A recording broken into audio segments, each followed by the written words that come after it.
जीवन बगिया ऐसी उलझी, फूल उगे कम, कांटे ज्यादा, सिमटा जीवन, डूबी सांसें, आना है तो अब भी आजा। यदि आपने अभी तक अंतिम अध्याय न देखा हो तो कृपया करके अंतिम अध्याय देखें, और यदि आप समझ सकें तो इस अध्याय को देखें। बुद्ध के जीवन में उल्लेख है, मुझे बड़ा प्यारा रहा। बुद्ध गुजरते हैं एक पहाड़ से, धूप है, प्यासे हैं। आनंद को कहते हैं कि आनंद तू पीछे लौट कर जा। कोई 2 मील पीछे एक झरना छोड़ आए हैं, वहाँ से तू पानी भर ला। मुझे प्यास लगी है। वे एक वृक्ष के नीचे बैठकर विश्राम करते हैं। आनंद जाता है बेचा पात्र लेकर, लेकिन जब वह पहुंचता उस झरने पर तो ठीक उसके सामने ही कुछ बैलगाड़ियां उस झरने में से निकल गईं तो सारा पानी कूड़ा करकट से भर गया।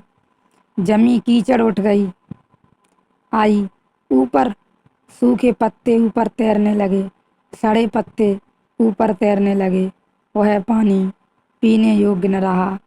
वह वापस लौट आया। उसने बुद्ध को कहा, वह पानी पीने योग्य नहीं है।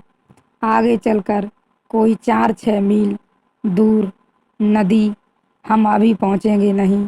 वहाँ से मैं पानी ले आता हूँ। आप विश्राम करें या चलते हो तो मेरे साथ चलें। लेकिन वह पानी पीने योग्य नहीं रहा। बुद्ध ने जिद की। उन्होंने कहा, तू वापस जा और वही पानी ले आ। जब बुद्ध ने कहा तो आनंद इनकार भी न कर सका। फिर गया, झिझकते हुए गया कि वह पानी बिल्कुल बेकार है। लेकिन वहाँ जाकर देखा कि तब तक तो पानी स्वच्छ हो गया।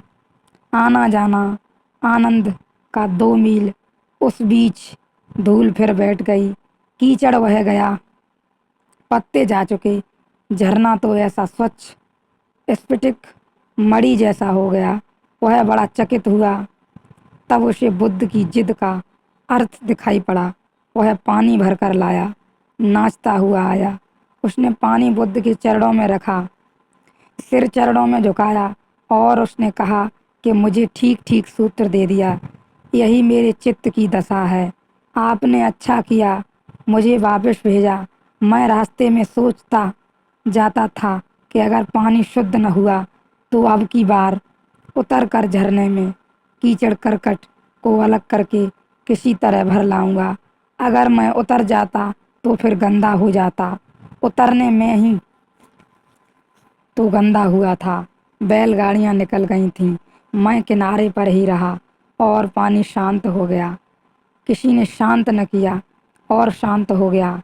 आश्चर्य, अनंत समुद्र रूप मुझ में जीव रूप तरंगें अपने स्वभाव से उठती हैं, परस्पर लड़ती हैं, खेलती हैं और लय होती हैं।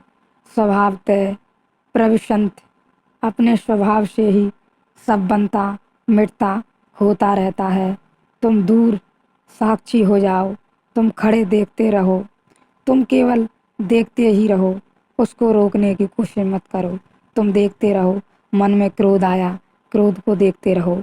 हिंसा आई, हिंसा को देखते रहो। वासना आई, वासना को देखते रहो। जो भी है तुम केवल उसे न रोकने की कोशिश करो और ना ही उसे बढ़ाने की कोशिश करो। बढ़ाने से तात्पर्य यही है, तुम उसमें उलझो ही मत। जो भी हो रहा है बस तुम केवल देखते रहो। जिस दिन तुमने साफ साफ दृष्टि से देख लिया, उस दिन क्रांति होगी। उस दिन बहुत गहरी घटना घटेगी। शायद ही उस दिन अद्वैत रह जाए।